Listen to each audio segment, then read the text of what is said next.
April 1994, a date that carries a heavy weight in the hearts of Rwandans. The sudden assassination of President Habyarimana on April 6, 1994, was the spark that ignited the fire of genocide.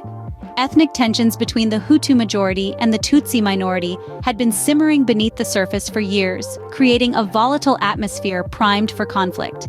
The death of the president, a Hutu himself, was the trigger that shattered the fragile peace. In a heartbeat, the latent animosity erupted into full-scale violence. The Hutu majority, fueled by propaganda and fear, turned against their Tutsi neighbors and even moderate Hutus who stood against the violence. The swift and brutal actions that followed were horrifying in their intensity and scale. In a matter of hours, the country was plunged into a darkness it would struggle to emerge from. This was the beginning of 100 days that would forever scar the nation and its people. What followed was a horrifying 100 days of bloodshed. The landscape of Rwanda was marred by the systematic massacre carried out by the Hutu majority against the Tutsi minority. A chilling period in human history where neighbor turned against neighbor, friend against friend. An estimated 800,000 to 1 million Tutsis and moderate Hutus lost their lives in this brutal wave of violence. The killings were relentless, ruthless, and unforgiving, leaving behind a trail of devastation and despair.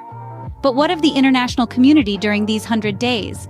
Their role, or rather their lack of it, is a somber testament to global apathy. The world watched, but did little to intervene, leaving the people of Rwanda to face their tormentors alone. A nation was left reeling, its people scarred and its spirit battered. The aftermath of this genocide is an enduring reminder of the depths to which humanity can sink when hatred goes unchecked. Yet, out of the ashes, Rwanda began to rebuild. It's a tale of resilience and reconciliation, a country striving to heal from a horrifying chapter of its history. The International Criminal Tribunal for Rwanda was established in the aftermath, a beacon of justice in the face of unspeakable atrocities. It was a symbol of the global community standing together saying, "Never again."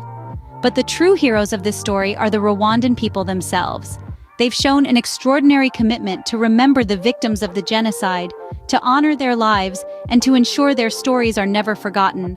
Memorials stand across the country, silent sentinels paying tribute to those who were lost. Stories of survival and forgiveness have emerged from the heartache, testifying to the incredible strength and courage of the Rwandan people. Today, we remember those lost in the Rwanda genocide.